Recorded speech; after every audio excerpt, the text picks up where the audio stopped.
I think going through Freddie Gray was one of the biggest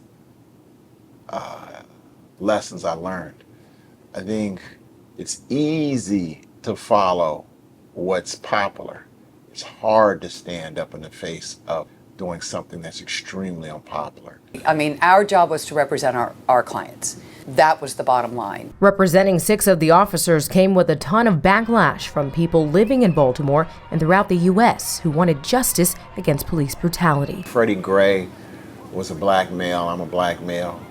You had years of frustration based on police abuse of black males in the black community. So I took a lot of heat. You know, I went to Howard University, undergrad.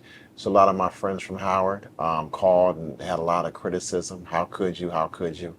But for me, I didn't look at this case other than my client was a black female. I looked at her no differently than anybody who was facing the weight of the system and is innocent until proven guilty. Bates represented Alicia White, and he says despite receiving hate from people at the time, it was important to him to ensure he did his best to defend White, who still maintains her innocence. The criminal justice system is mysterious. Things that you believe should happen don't always happen. And it's very hard when you're hearing one side of the story and this is what you believe. But we knew from looking at the evidence that what the story was put out there wasn't what happened. And it was incumbent upon us, having been lawyers and taken the oath, to fight for our clients.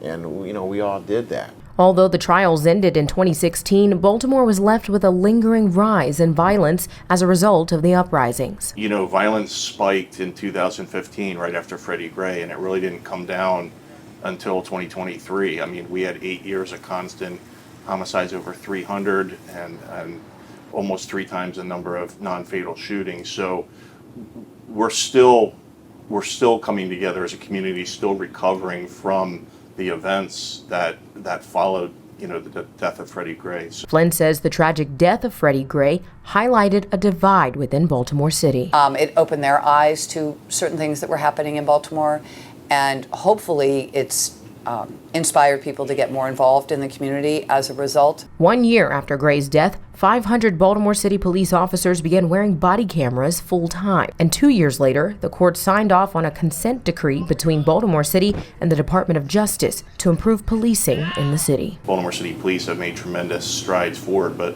I think we still have a long way to go to continue earning the trust of the citizens of Baltimore.